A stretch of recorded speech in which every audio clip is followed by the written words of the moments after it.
Ano na ba ang kumpletong proyekto sa ilalim ng Build, Build, Build program?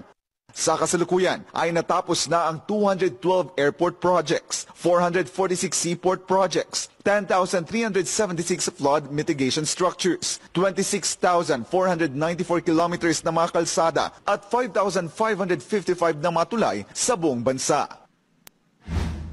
Tinatapos na rin ang pagpapatayo sa mga 102 airport projects, 117 seaport projects, 1,090 kilometers na mga railway, 2,587 na mga flood mitigation structure, 2,515 kilometers na mga kalsada at higit 1,000 tulay. As of May 12, 2021, sa 119 na infrastructure flagship projects ng Build, Build, Build program, 11 ang tapos na, habang 29 naman ang tatapusin bago magtapos ang 2022.